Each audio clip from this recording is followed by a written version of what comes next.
23. 나는 다시 작은 방으로 돌아와 앉아 있었다. 역 대합실 같은 그 방에 경찰관이 몸을 굽히며 물잔을 건네주고 프랭크가 내 팔을 잡고 있다. 나는 가만히 앉아 있다. 바닥, 벽, 프랭크와 경찰관의 모습이 분명히 보인다. 미안해요. 정말 멍청한 꼴을 보였네요. 방이 너무 더웠어요. 심리가 열릴 때면 늘 그렇습니다. 불평하는 사람이 많지만 해결을 안 하는군요. 전에도 숙녀분들이 기절한 적이 있습니다. 이제 괜찮으십니까, 더윈터 부인?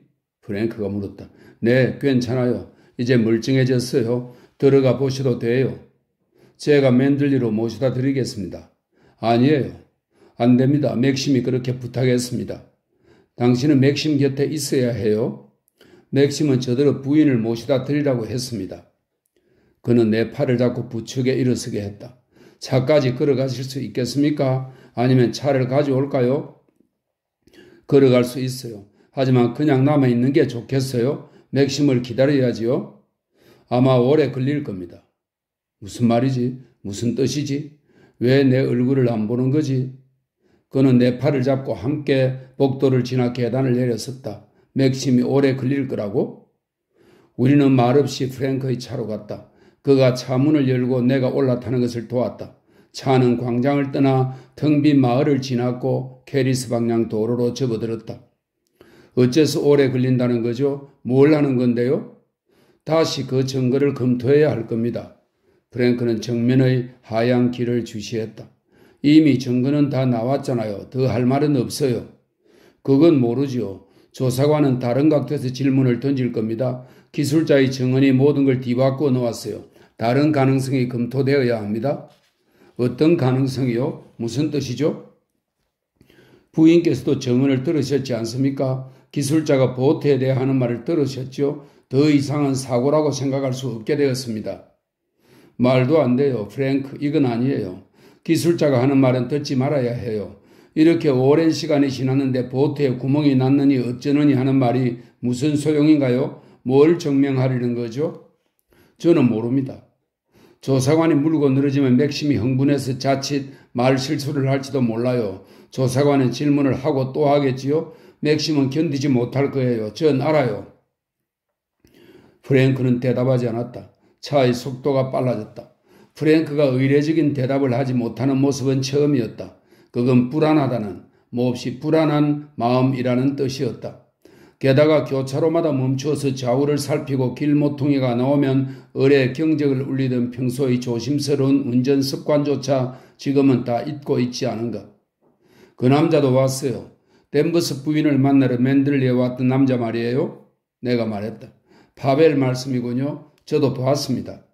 댄버스 부인과 함께 앉아 있더군요. 그랬습니다. 왜 왔을까요? 어떤 자격으로 심리에 참석한 거지요? 돌아가신 분의 사촌이니까요. 파벨과 댄버스 부인이 거기 앉아 정언을 들은 건 마음에 들지 않아요. 신뢰할 수 없는 사람들이니까요. 저도 그렇게 생각합니다. 무언가 엉뚱한 짓을 할지 몰라요. 우리를 공격할 수도 있고요. 이번에도 프랭크는 대답하지 않았다. 맥심에 대한 그의 충성심은 심지어 나에게조차 속마음을 다 드러내지 않을 만큼 컸던 것이다. 내가 어디까지 아는지 모르는 상황이니 말이다. 나 역시 그가 얼마나 아는지 확신할 수 없었다. 우리는 동지로 함께 차를 타고 가고 있지만 서로를 쳐다보지 못했다. 누구도 위험을 무릅쓰고 속마음을 털어놓지 못했다. 철문 안으로 들어선 차는 길고 구불구불한 길을 따라가기 시작했다. 수국이 그렇게 만개했다는 것을 처음 깨달았다. 푸른 꽃이 초록 이파리 사이로 고개를 내밀었다. 수국은 아름답지만 다른 한편 처연한 느낌이 있었다. 교회 장례식의 유리관 아래 놓인 꽃다발 같은 느낌 말이다. 저택으로 들어가는 길 내내 그런 수국이 양쪽으로 늘어서 있었다. 하나같이 푸른색으로 단조로웠다. 거리에 늘어선 구경꾼들 얼굴 같았다. 마침내 저택 앞에 도착한 차는 비행돌아 방향을 바꾸면서 계단 앞에 섰다. 이제 괜찮으시겠죠? 누워 계시는 게 좋겠습니다. 네, 그럴게요. 저는 레니언으로 가야 합니다. 맥심한테 제가 필요할 겁니다. 그는 더 이상 말이 없었다. 급히 차로 돌아가 출발했다. 맥심한테 그가 필요할 거라고? 왜 그렇게 말을 했을까? 조사관은 프랭크에게도 질문을 던질지 몰랐다.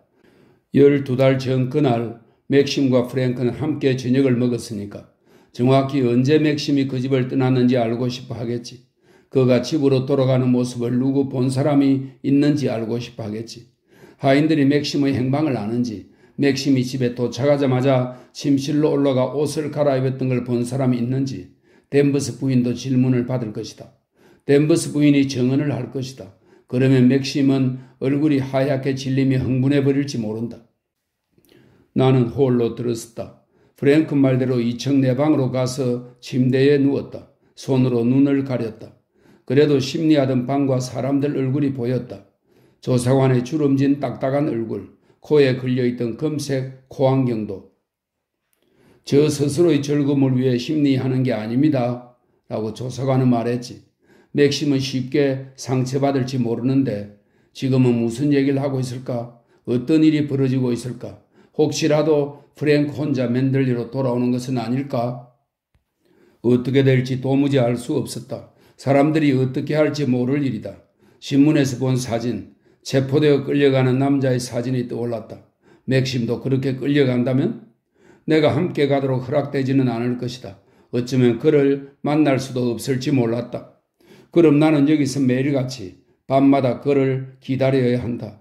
지금 기다리는 것처럼. 줄리언 대령 같은 사람들은 친절하다. 혼자 계시면 안 됩니다. 저희 집에 오세요. 라고 말해주겠지. 전화가 오고 신문이 오고 다시 전화가 올 것이다. 아니, 더윈트 부인은 아무도 만나실 수 없습니다. 더윈트 부인은 하실 말씀이 없습니다. 그러면서 다시 하루가 지나겠지. 한 주 한 주가 그렇게 아무 의미 없이 흘러가겠지. 프랭크가 마침내 나를 데리고 맥심을 만나러 갈 것이다. 맥심은 병원의 환자처럼 수척하고 창백한 모습이리라. 다른 여자들도 이런 일을 겪어낸다. 신문에서 읽은 적이 있다. 정부에 탄원서를 보냈지만 아무 소용없다고 했지. 정부에서는 늘 법원이 알아서 판단해야 한다고 말한다고. 친구들이 탄원서를 만들고 모두가 서명을 해서 보내도 소용이 없다고 했다. 신문기사를 읽은 사람들은 대체 아내를 죽인 남자를 왜 풀어줘야 하느냐고 고개를 갸웃거리겠지. 살해된 불쌍한 아내는 어쩌느냐고 하면서 사형 금지 같은 조치는 범죄를 강화시킬 뿐이라면서 이 남자는 아내를 죽이기 전에 죗값 치를 일을 기억했어야 한다고 할 것이다. 다른 살인범들처럼 목을 매달아야 한다고. 그래서 모두에게 경각심을 불러일으켜야 한다고. 어느 신문에서 본 그림도 떠올랐다. 감옥 앞에 사람들이 모여있다. 9시가 조금 넘자 경찰관 하나가 나와 공고문을 붙인다. 형 집행 결과를 알리는 공고문이다. 오늘 아침 9시에 사형이 집행되었다. 정부 관리, 의사, 주행정관이 형을 지켜보았다. 교수형은 신속하다. 크게 고통을 주지도 않는다. 단번에 목이 졸리고 마니까. 아니, 그렇지 않은 경우를 보았다고 하는 사람도 있었다. 형무소장과 아는 사이라고 했다. 머리 위에 자루를 쓰고 서 있으면 바닥이 꺼져버리는 시기라고 했다. 감방에서 사형량까지는 정확히 3분이 걸린다고 했다. 그러자 누군가 50초라고 정정했다. 아니야, 50초라니 말도 안 돼. 논쟁이 이렇다. 의사가 금시하기 위한 작은 방도 있다고 한다. 사형수는 금방 죽는다고도 하고 그렇지 않다고도 한다. 늘 목이 부러지는 것은 아니다. 설사 목이 부러진데도 아무것도 느끼지 못한다고 누군가 말했다. 그렇지는 않다고 다른 누구가 반박했다. 사실이 알려지면 파장이 클 것이기 때문에 쉬쉬하긴 하지만 사형수가 늘 순식간에 죽는 것은 아니라고 의사가 말했다고 한다. 눈은 뜬 상태라고 한다. 오랫동안 그렇게 눈을 뜨고 있다고 한다. 오 하느님, 제발 다른 생각을 하게 해주세요. 아무거나 다른 생각을. 미국에 있을 베노프 부인은 어떨까? 지금쯤은 딸과 함께 지내겠지? 여름이면 롱아일랜드에 있는 집에 머무니까 브릿지 게임을 할 것이고 경마도 구경하겠지. 베노프 부인은 경마를 좋아했다. 지금도 그 작은 노란 모자를 쓸까? 그 모자는 큰 얼굴에 비해 너무 작았다. 베노프 부인은 신문과 잡지, 소설을 챙겨 딸네 집 정원에 나와 앉겠지. 손잡이 달린 안경을 내리며 딸을 소리쳐 부를 거야. 헬렌, 이것 좀 봐라. 맥시밀리언 더윈터가 첫 번째 아내를 죽였다고 하는구나. 어쩐지 좀 이상한 사람이다 했어. 그 바보 같은 여자애한테 실수한 거라고 경고했지만 내 말을 듣지 않았지. 결국은 이렇게 되고 마는군. 무언가가 내 손을 건드렸다. 제스퍼였다. 제스퍼가 그 차고 축축한 코를 내 손에 쑤셔 박았다. 호월에서부터 나를 따라온 것이었다. 어째서 개들은 우리가 울고 싶게 만드는 걸까? 공감을 전하는 개들의 눈빛은 너무도 고요하다. 제스퍼도 무언가 잘못되었다는 걸 아는 것이다. 트렁크에 짐을 챙겨넣고 자동차가 문 앞에 도착하면 개들은 꼬리를 내린 채 슬픈 눈빛을 한다. 그리고 차가 떠나버리면 쓸쓸히 자기 바구니로 돌아가는 것이다. 그렇게 잠이 들어버린 모양이었다. 나는 천둥 소리에 깜짝 놀라 벌떡 일어났다. 시계는 5시를 가리켰다. 창가로 갔다. 바람 한 점 없었다. 나무 잎들이 꼼짝 않고 나무에 매달려 있었다. 하늘은 진 회색이었다. 벼락이 하늘을 갈랐다. 또다시 우르릉 소리가 울렸다. 비는 내리지 않았다. 나는 복도로 나가 귀를 기울였다. 아무 소리도 들리지 않았다. 계단까지 나가보았다. 역시 아무도 없었다. 찌푸린 하늘 때문에 호월은 어두웠다. 나는 내려가서 테라스 앞에 섰다. 또다시 천둥이 우르릉 소리를 냈다. 빗방울 하나가 내 손에 떨어졌다. 이어 또 다른 빗방울이. 그러고는 그쳤다. 온통 깜깜했다. 계곡 너머 바다는 검은 호수 같았다. 천둥이 쳤다. 하녀가 위층 방들 창문을 부산스럽게 닫는 소리가 났다. 로버트가 나타나 뒤쪽에서 응접실 창문을 닫았다.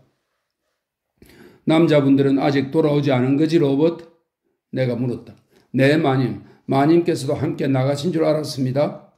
그랬다가 먼저 돌아왔어. 차를 준비할까요, 마님? 아니야, 기다릴게. 드디어 비가 내릴 모양입니다, 마님. 그렇군. 아직도 비는 내리지 않았다. 내 손에 떨어진 2방울이 끝이었다.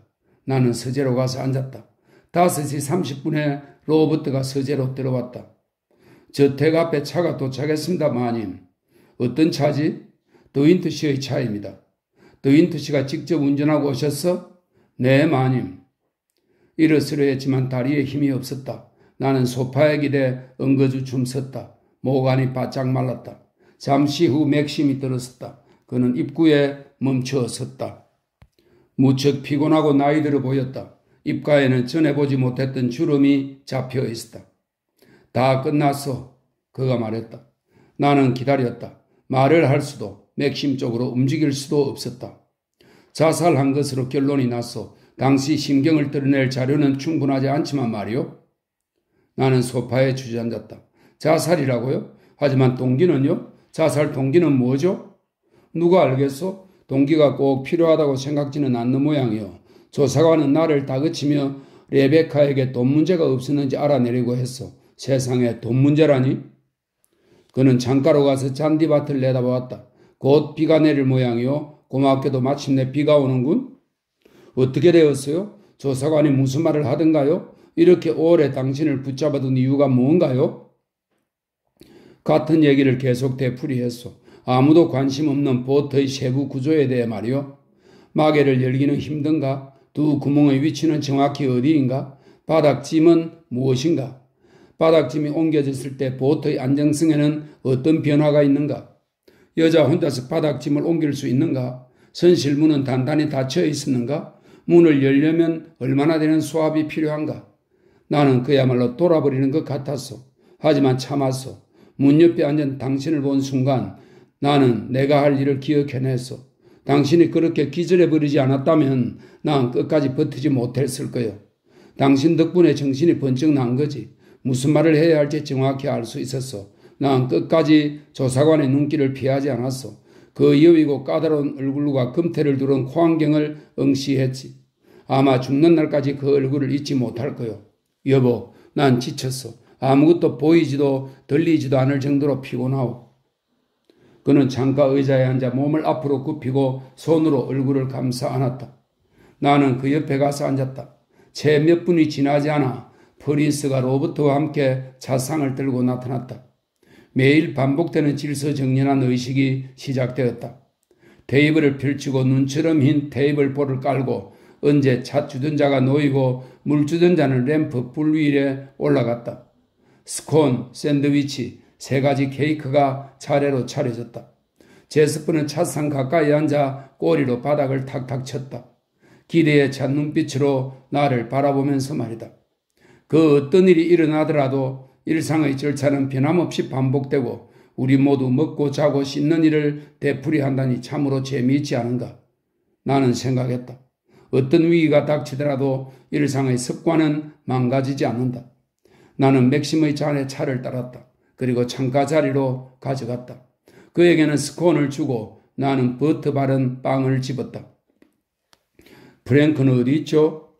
교회에 갔어. 나도 가야 했지만 일단 당신한테 온 거요. 일이 어떻게 되었는지 모르고 계속 기다리고 있을 당신이 걱정스러웠거든? 교회는 왜요? 오늘 저녁에 해야 할 일이 있어. 나는 잠시 의아한 눈으로 맥심을 바라보다가 불현듯 깨달았다. 레베카를 매장하려는 것이다. 시체 안치소에서 레베카를 데려와 교회 지하 묘지로 옮기는 것이다. 6시 30분에 하기로 했어.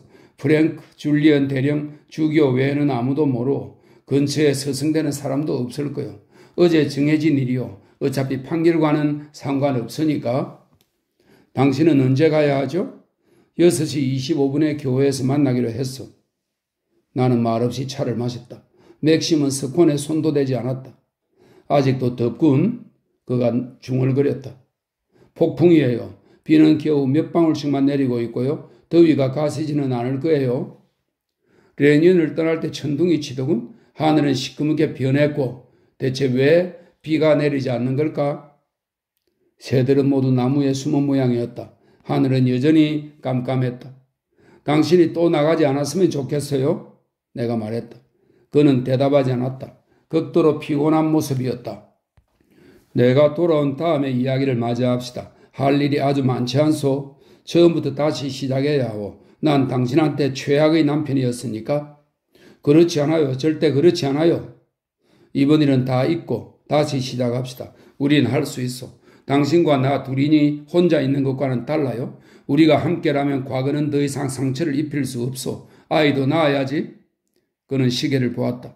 6시 10분이군. 이제 가봐야겠어. 오래 걸리지는 않을 거요. 1시간 반이면 충분하겠지. 지하 묘지로 내려가야 하오. 내가 그의 손을 잡았다. 저도 함께 갈래요. 전 괜찮아요. 함께 가게 해주어요. 아니, 당신이 가는 걸 내가 원치 않소. 그는 방에서 나갔다. 집 앞을 떠나는 차 소리가 들렸다. 그는 가버렸다.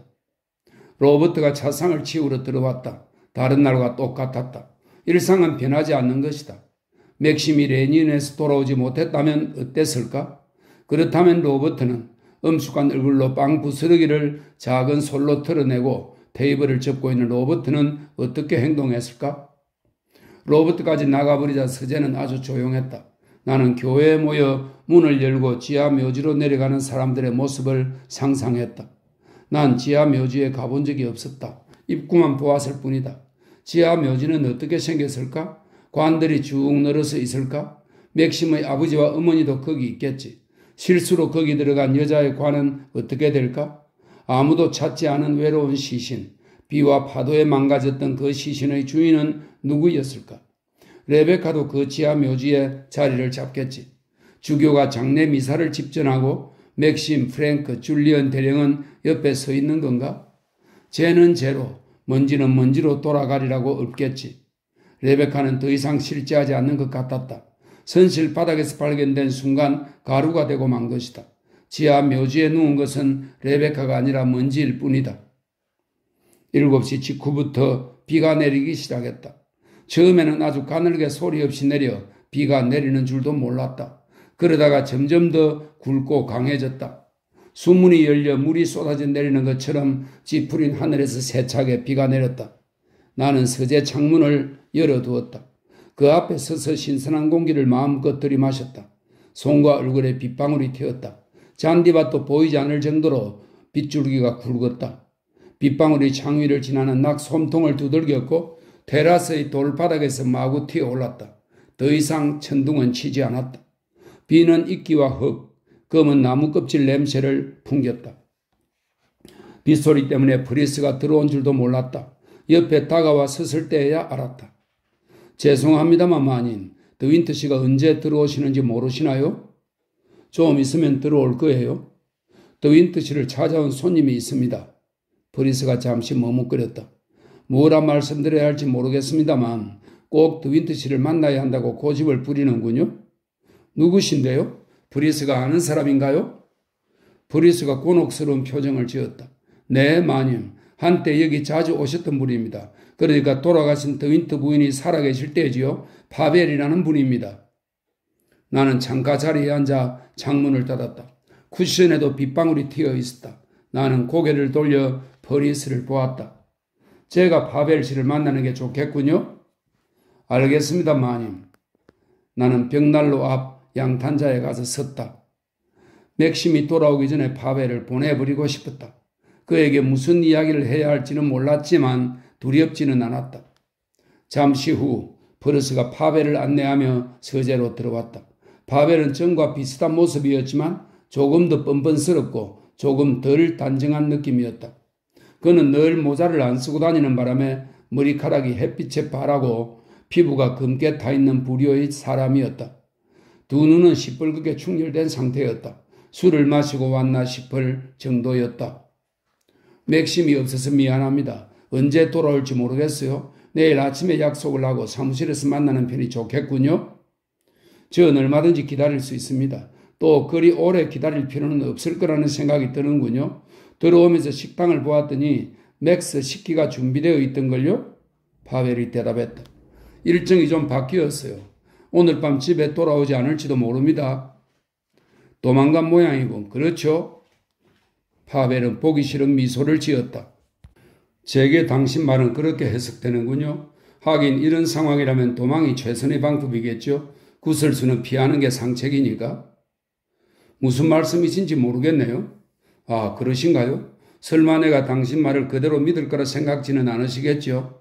자, 부인께서는 기분이 나아지셨나요? 오늘 오후에 그렇게 기절하는 모습을 보니 마음이 아팠습니다. 제가 달려가 부추가려 했지만 이미 구원자가 나섰더군요. 프랭크 크롤리 자신도 구원자 역할을 충분히 즐기는 듯 했고요. 집까지 크롤리 차를 타고 왔겠죠? 제 차에는 앉지도 않으려던 분이 말입니다. 왜 맥심을 만나시려는 건가요? 파벨은 테이블에 손을 뻗어 담배를 집었다. 제가 한 대 피워도 괜찮겠죠? 별 탈 없는 게 맞나요? 새 섹시의 몸 상태는 아무도 모르는 거라. 그는 라이트 너머로 나를 바라보았다. 지난번에 본 이후 좀 더 어른스러워지신 것 같군요. 그동안 뭐하고 지내셨나요? 프랭크 크롤리와 정원을 산책하셨을까? 그는 둥근 담배 연기를 뻐끔뻐끔 피워 올렸다. 브리스에게 위스키와 소다수를 좀 가져오라고 해주시면 고맙겠습니다. 나는 말없이 배를 울렸다. 그는 소파에 걸터앉아 다리를 흔들었고 입가에는 예의 기분 나쁜 미소를 머금었다. 로버트가 들어왔다. 파벨 씨에게 위스키와 소다수를 가져다 드려요. 잘 있었나 로버트? 파벨이 말했다. 정말 오랜만이군. 아직도 캐리스 소녀들의 마음을 후리고 있나? 로버트의 얼굴이 빨개졌다. 그는 몹시 당황하며 흠칫 나를 바라보았다. 괜찮아. 난처하게 만들진 않을 테니 어서 뛰어가서 위스키를 가져오도록 해. 로버트가 나갔다. 파벨은 큰 소리로 웃으면서 바닥에 함부로 담뱃재를 떨었다. 내가 로버트를 데리고 나간 적이 있었지요. 레베카랑 5파운드 내기를 걸었거든요. 물론 내가 이겨서 돈을 챙겼어요. 그리고 내 평생 제일 신나는 저녁 시간을 보냈죠. 로버트가 얼마나 요란하게 재미를 보든지 여자분은 눈이 탁월하더라니까요. 그날 밤 제일 예쁜 아가씨를 차지했지 뭡니까? 로버트가 쟁반에 위스키와 소다수를 받쳐들고 돌아왔다. 여전히 빨간 얼굴이었고 몹시 어색해했다. 파벨은 위스키 소다를 만드는 로버트의 행동 하나하나를 미소와 함께 바라보더니 의자에 등을 기대고 큰 소리로 웃어대고 휘파람으로 노래 구절을 흥얼대기도 했다. 그러면서도 로버트에게서 눈길을 떼지는 않았다. 이 노래 기억하지? 그렇지. 자네는 아직도 황갈색 머리를 좋아하나 로버트? 로버트가 어슬프게 미소를 지어 보였다. 보기가 딱했다. 파벨은 더 큰 소리로 웃었다. 로버트가 뒤돌아 나갔다. 불쌍한 놈. 그 다음에는 아마 그런 경험을 못했을걸요. 넉 달이 프리스한테 꽉 매여 있으니 쩌쩌. 그는 위스키 소다를 마시면서 방을 둘러보았고 헐끔헐끔 내 쪽으로 눈길을 던졌다. 나 맥스가 저녁 먹으러 오지 않는다 해도 별 상관이 없겠는걸요? 부인 생각은 어떠신지? 나는 대답하지 않았다. 그저 뒷짐을 지고 벽난로 앞에 서 있을 뿐이었다. 준비해둔 저녁을 낭비할 필요 없이 나한테 대접하면 되지 않겠어요? 그는 머리를 한쪽으로 기울이고 여전히 미소 지은 채 나를 바라보았다.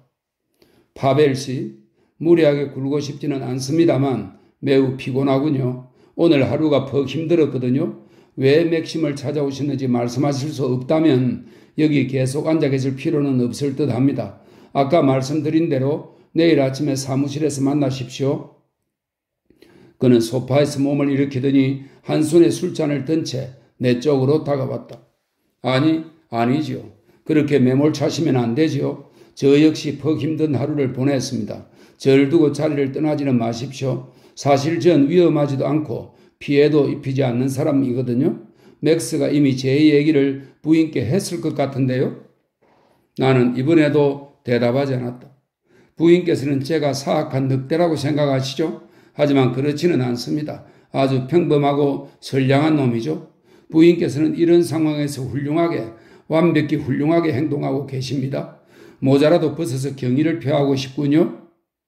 위스키 소다 때문인지 그는 이제 발음조차 불분명했다. 괜히 그를 만나겠다고 나섰다는 생각이 들었다. 부인께서는 여기 맨들리로 오셔서 저택을 관리하고 한 번도 본 적 없는 사람들 수백 명을 만나며 맥스의 기분을 맞추고 있죠. 다른 사람들이 뭐라고 하든 상관 안 하고 그저 자신의 방식으로요. 파벨은 허공에 대고 팔을 흔들었다. 그리고 약간 휘청하는 듯 하더니 빈잔을 테이블에 놓았다. 정말 훌륭하지요. 기가 막히게 훌륭해요. 알다시피 지금 벌어지는 상황은 내게도 몹시 충격적이죠. 이루 형언하지 못할 정도로. 레베카는 내 사촌이었어요. 내가 정말 좋아하는 사람이었고. 네, 알고 있어요. 충격을 받으시는 것도 당연합니다. 우리는 함께 자랐죠. 늘 잘 맞는 친구였어요. 같은 걸 좋아하고 같은 걸 재미있어했지요. 세상에 나보다 더 레베카를 좋아하는 사람은 없을 겁니다. 물론 레베카도 날 좋아했고 그러니 충격을 받을 수밖에요. 네, 그러셨겠죠. 맥스는 대체 앞으로 어떻게 할 작정일까? 난 바로 그걸 알고 싶어요. 그 빌어먹을 심리가 끝났으니 편안하게 지내면 된다는 건가? 내가 그걸 두고 볼 것 같아요. 파벨은 더 이상 미소 짓지 않았다. 그는 내 쪽으로 몸을 굽혔다. 목소리는 점점 커졌다. 정의의 심판이 내려지도록 할 거요. 자살이라고? 맙소사. 그 늑다리 바보 조사관은 결국 재판관이 자살이란 결론을 내리게 하더군. 당신이나 나나 이건 자살이 아니라는 걸 알잖아요. 그는 한층 내게 가까이 다가와서 천천히 덧붙였다. 그렇지 않은가요? 서재 문이 열리더니 맥심이 들어섰다. 프랭크도 뒤따라왔다. 맥심은 그대로 멈춰서 파벨을 노려보았다. 대체 여기서 뭘 하는 거요? 파벨이 주머니에 손을 찔러 넣고 뒤로 돌았다. 잠시 머뭇거리는 듯 하더니 미소를 지었다. 사실은 맥스, 오늘 오후에 심리에 대해 축하 인사를 하러 왔네. 당장 이 집에서 나가시오. 아니면 나랑 프랭크가 끌어내줄까? 잠깐만. 그렇게 서둘 건 없지. 파벨은 다시 담배 불을 붙이고 소파에 걸터 앉았다. 내가 하는 말을 프리스가 듣게 되는 거 원치 않을 텐데 문을 닫지 않으면 아마 그렇게 될 거요. 맥심은 움직이지 않았다. 프랭크가 가만히 문을 닫았다. 자, 그럼 들어봐, 맥스. 자네 무사히 빠져나온 셈이지? 기대보다 훨씬 쉽게 말이야. 그래, 나도 오후에 그 현장에 있었지. 자네도 날 봤을 거야. 처음부터 끝까지 자리를 지켰으니까. 그 중요한 순간에 자네 부인이 기절하는 것도 봤네. 뭐 비난할 생각은 없네. 정말 아슬아슬하게 진행되어서 질문이 어디로 튈지 모르는 상황이었으니까. 그리고 결국은 자네한테 유리한 쪽으로 결말이 났지. 판결을 내린답시고 안전 그 머리 나쁜 놈들한테 자네는 전혀 유감이 없을 것 같군. 그렇지? 내 눈에는 그렇게 보여. 맥심이 파벨에게 다가섰다. 파벨은 한 손을 들어 올렸다. 잠깐 더 기다리게. 아직 말이 안 끝났으니까. 아마 맥스 자네도 내가 원하기만 하면 상황을 전혀 다르게, 즉 자네한테 불리하게 만들 수 있다는 걸 알겠지? 아니지. 그냥 불리한 게 아니라 위험하다고나 할까? 나는 벽난로 옆 의자에 앉아 팔걸이를 손으로 꼭 움켜쥐었다. 프랭크가 다가와 내 의자 뒤에 섰다. 여전히 맥심은 움직이지 않았다. 그의 시선은 파벨에게 고정되어 있었다. 아, 그런가? 파벨, 자네가 어떻게 상황을 위험하게 만들 수 있는지 궁금하군. 이것 봐, 맥스. 자네와 자네 부인 사이에는 비밀이 없는 것처럼 보이네. 크롤리도 마찬가지 입장인 것 같고, 그러니 마음 편히 얘기하겠네. 모두들 나와 레베카의 관계를 알고 있겠지? 우린 연인이었어. 그건 부정할 수 없는 사실이네. 지금까지 난 다른 바보들과 마찬가지로 레베카가 배를 타다가 물에 빠져 죽었고 그 시체는 에지컴에서 발견되었다고 믿어왔지. 물론 그 사고는 내게 크나큰 충격이었어. 그래도 난 생각했지. 과연 레베카가 선택할 만한 죽음이었다고. 살아있을 때 그랬듯 죽으면서도 투쟁했다고. 그는 잠시 말을 멈추고 우리 세 사람을 번갈아 바라보았다. 며칠 전 신문을 보니 잠수부가 레베카의 보트를 발견했고 선실 안에는 시체가 있었다고 나오더군. 도무지 이해할 수 없었어. 레베카와 함께 배를 타고 나간 사람이 있다니. 난 당장 여기 내려왔어. 캐리스 근처 여관에 숙소를 정했지. 댄버스 부인과도 만났는데 선실 속의 시체가 바로 레베카라고 말해주더군. 그때도 난 첫 번째 시체 확인이 실수였고 레베카는 우연히 선실에 갇혀버린 거라 생각했지. 그러다가 오늘 심리를 지켜본 거야. 그 기술자 놈이 정언하기 전까지는 모든 게 순조로웠지. 그렇지 않나? 하지만 그 다음에는 자, 맥스. 보트 바닥 판자에 뚫린 구멍에 대해 또 활짝 열린 마개에 대해 자네가 해야 할 말은 무엇이지? 오후에 그렇게 오랫동안 하고 또 했던 말을 지금 다시 반복해야겠나? 자네도 정언과 판결을 다 들은 것으로 아는데 조사관과 판사가 결론을 내리지 않았나?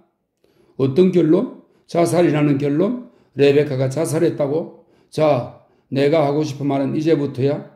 여기 레베카가 보낸 쪽지가 있네. 이런 게 있을 줄은 몰랐겠지? 레베카가 마지막으로 보낸 거여서 간직해 두었지. 읽어줄 테니 들어보게. 아마 관심이 있을 걸세. 그는 주머니에서 종이 쪽지를 꺼냈다. 한쪽으로 기울어진 필체. 눈에 익은 그 필체가 얼핏 보였다. 그가 읽기 시작했다. 아파트에서 몇 번 전화했는데 통화가 안 되더군. 난 맨들리로 돌아갈 거야. 오늘 밤에는 해안의 돌집에서 잘 생각이야. 너무 늦게 이 쪽지를 받지 않았다면 차를 몰고 뒤따라와 줘. 문을 열어둘게. 해야 할 말이 있어. 가능한 한 빨리 만났으면 해. 레베카. 그는 다시 쪽지를 주머니에 넣었다. 자살을 작정한 사람이 쓸 것 같은 내용은 아니지 않나? 난 새벽 4시쯤 집으로 돌아가 이 쪽지를 받았지. 그날 레베카가 런던에 온다는 걸 몰랐어. 그랬다면 당연히 만났을 텐데 운명의 장난으로 나는 그날 밤 늦게까지 파티에 가 있었던 거야. 새벽 4시에 쪽지를 읽었을 때 난 맨들리까지 6시간을 운전해서 가기에는 이미 늦었다고 생각했어. 그래서 일단 침대에 누웠고 나중에 전화하려고 했지. 그리고 12시에 전화했더니 레베카가 물에 빠져 죽었다고 하더군. 그는 계속 맥심을 노려보았다. 우리는 모두 말이 없었다.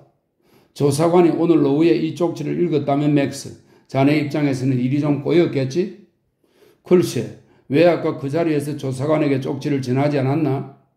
이봐, 진정하게. 벌써 흥분할 필요는 없어. 난 자네를 박살내고 싶지 않아. 물론 자네가 내 친구였던 적은 한 번도 없지만 그렇다고 악한 감정은 없네. 미인과 결혼한 남자는 다 질투를 느끼게 마련 아닌가? 그러다가 결국 오셀로가 되어버리는 경우도 드물지 않고 그걸 비난할 생각은 없어. 가련하게 생각할 뿐이지. 난 사회주의자 기질이 좀 있어. 어째서 남자들은 여자를 나누어 갖지 못하고 죽여버리는지 이해가 안 간다 말일세. 사실 그 두 가지는 차이도 없는데 말이야. 재미 보는 거야 똑같지. 미녀는 자동차 타이어처럼 다른 존재가 아니거든. 오히려 쓰면 쓸수록 더 좋아지지. 자, 맥스. 이제 가진 카드를 다 펼쳐 보였네. 우리가 합의를 못할 까닭은 없어. 난 돈이 풍족한 사람은 아니야. 도박을 너무 좋아해. 그럴 수가 없었지. 하지만 뒷돈이 없다고 기가 죽거나 한 적은 없어. 한 해 2, 3천 정도만 있다면 그럭저럭 살 수 있을 것 같아. 두 번 다시 자네를 괴롭히진 않겠네. 그건 하늘에 대고 맹세하지. 조금 전에 이 집에서 나가라고 했지. 2번 말하지 않게 해주게. 내 뒤쪽이 출입문이야. 직접 열고 나갈 수는 있겠지. 잠깐만 맥심. 그렇게 쉽게 말할 문제는 아니야. 프랭크가 끼어들더니 맥 파벨에게 말했다. 당신 생각을 알겠소. 당신 말대로 자칫하면 상황이 꼬여 맥심이 괴로움을 당할 수 있겠군. 자기 일인 만큼 맥심은 감정이 앞설 수 있어. 그래, 당신이 제안하는 금액은 정확히 얼마인가? 맥심의 얼굴이 하얗게 변하면서 관자놀이에 푸른 혈관이 튀어나왔다.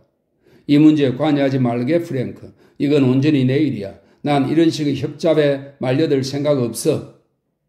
자네 아내가 교수형 당한 살인범의 미망인이 되어 손가락질을 당하며 살게 하고 싶진 않을 거라 생각하는데? 파벨이 이죽거리며 내 쪽을 보았다. 내가 그런 소리에 겁먹을 것 같나, 파벨? 잘못 봤어. 난 자네가 어떤 짓을 하든 아무 상관없어. 저기 안쪽 방에 전화가 있지. 내가 줄리언 대령에게 전화해 오시라고 부탁해 줄까? 대령은 치안 판사니 자네 얘기에 관심을 가질 것 같군. 파벨이 맥심을 바라보더니 껄껄 웃었다. 훌륭한 배짱이야. 하지만 나한테는 안 먹히지. 줄리언 대령에게 전화를 걸 리가 없으니까. 나한테는 맥스, 자네를 교수형 시키기에 충분한 증거가 있거든. 맥심은 천천히 방을 가로질러 안쪽 방으로 들어갔다. 딸깍하고 수화기를 드는 소리가 들렸다. 어서 말려요, 제발. 내가 프랭크에게 말했다. 프랭크는 내 얼굴을 헐깃 보고는 안쪽 방으로 급히 들어갔다. 맥심의 목소리, 침착하고 냉정한 목소리가 들려왔다. 캐리스 17 부탁합니다. 파벨은 안쪽 방 출입문을 응시했다. 잔뜩 긴장한 얼굴이었다. 나가 있게. 맥심이 파벨에게 하는 말이었다.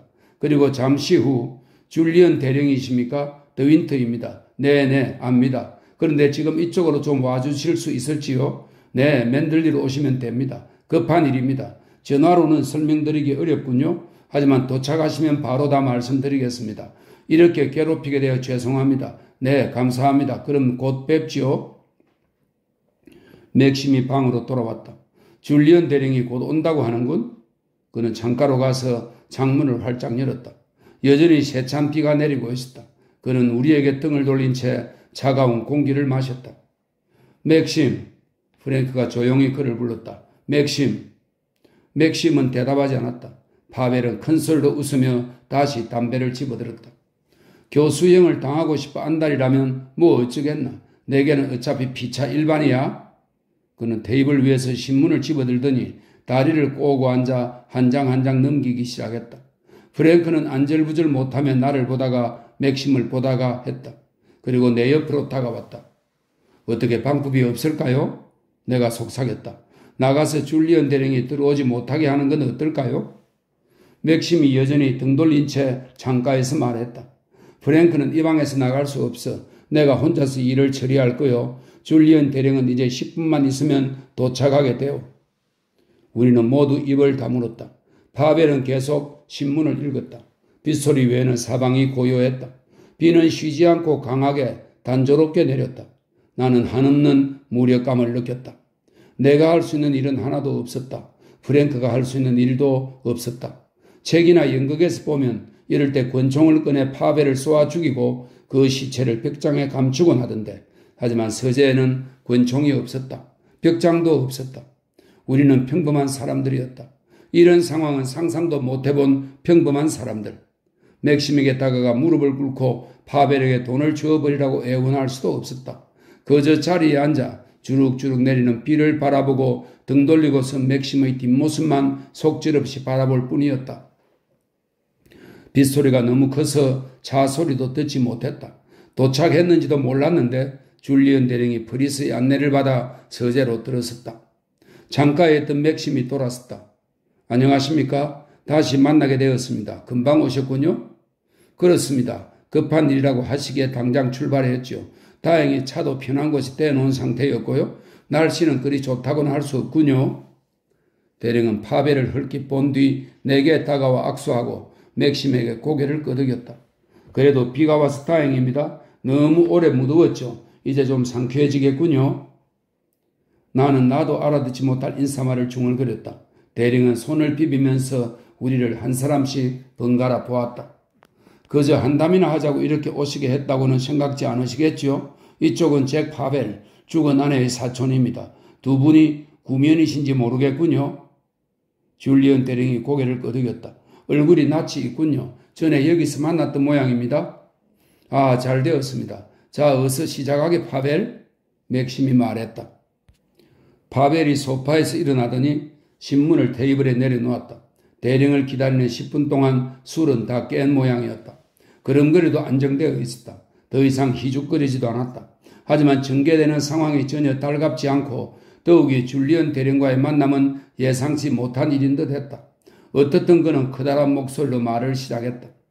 자, 대령님, 단도직입적으로 말씀드리겠습니다. 제가 여기 온 이유는 오늘 오후 심리의 판결에 수긍할 수 없기 때문입니다.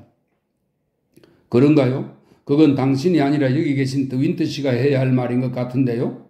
아니, 그렇지가 않습니다. 저한테도 분명히 말할 권리가 있지요. 레베카의 사촌으로서만이 아니라 레베카가 계속 살았다면 남편이 되었을 사람으로서. 줄리언 대령은 깜짝 놀란 표정이었다. 아, 그런가요? 알겠습니다, 드윈트 씨. 이 말이 사실인가요? 맥심이 어깨를 으쓱해 보였다. 전 처음 듣는 얘기입니다. 줄리언 대령은 두 사람을 번갈아 보았다. 자, 파벨 씨, 대체 문제가 뭡니까? 파벨은 잠시 대령을 바라보았다.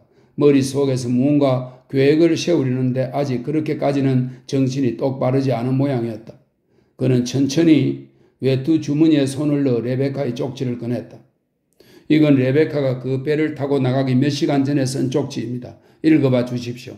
그리고 이런 쪽지를 쓴 사람이 자살을 결심할 수 있다고 생각하시는지 말씀해 주십시오. 줄리언 대령은 안경집에서 안경을 꺼내 쓰고 쪽지를 읽었다. 그리고 쪽지를 파벨에게 돌려주었다. 그럴 수는 없을 것 같군요. 쪽지 내용으로 봐서는 그렇습니다. 하지만 정확히 무슨 얘기를 하고 있는지 모르겠습니다. 아마 그건 당신이나 드윈트 씨가 아시겠죠? 맥심은 아무 말 하지 않았다. 파벨은 줄리언 대령을 보면서 손가락으로 쪽지를 베베 꼬았다. 제 사촌은 그 쪽지에서 분명히 약속을 하고 있지 않습니까? 할 말이 있으니 그날 밤 맨들리로 와달라고 구체적으로 부탁했죠. 정확히 어떤 말을 하려 했는지는 알 수 없습니다만 그건 문제의 핵심이 아니지 않습니까? 레베카는 그날 저와 약속을 했고 혼자서 저를 만나기 위해 해변의 돌집에서 밤을 보낼 작정이었던 겁니다. 배를 타고 나간 사실 자체는 놀랄 것이 없습니다. 런던에서 하루를 보내고 왔으니 1시간 정도 기분 전환이 필요할 수 있었겠죠. 하지만 신경쇠약에 걸린 여자가 발작하듯 선실에 구멍을 뚫고 스스로를 수상시키는 일이 가능하다고 보십니까? 아니지요. 단연코 아닙니다. 파벨은 얼굴이 붉게 상기되었고 마지막 말은 고함 소리에 가까웠다. 그런 태도는 결코 유리한 것이 못 되었다. 줄리언 대령의 입가에 살짝 주름이 잡힌 걸 봐도 그렇다. 제 앞에서 흥분하시는 건 전혀 도움이 되지 않습니다. 지금 전 오늘 오후에 심리를 주재했던 조사관도 아니고 판결을 내린 판사도 아닙니다. 그저 이 지역 치안 판사일 뿐이죠. 물론 저는 최선을 다해 당신 그리고 드윈트 씨를 돕고 싶습니다. 당신은 사촌인 레베카가 자살한 것을 믿지 못하겠다고 합니다. 하지만 보트 기술자의 증언을 우리와 함께 똑똑히 듣지 않으셨습니까? 마개가 열려있고 구멍이 뚫려 있었다고요? 자, 이제 핵심에 도달했군요. 그럼 대체 이 모든 상황을 당신은 어떻게 설명하시겠습니까? 파벨이 천천히 고개를 돌려 맥심을 쳐다보았다. 여전히 손가락으로 쪽지를 베베 꼬면서 말입니다. 레베카는 그 마개를 열지 않았고 바닥에 구멍을 뚫지도 않았습니다. 레베카는 절대 자살했을 리가 없습니다. 제 의견을 물으셨으니 대답해 드리겠습니다. 레베카는 살해되었습니다. 살인자가 누구냐고 물으신다면 저기 미소까지 띠고 창가에 서 있는 저 사람이라고 알려드리죠. 레베카가 죽은 후 1년도 기다리지 못하고 오가다 만난 처녀와 결혼한 자요. 자, 저기 살인범이 있습니다.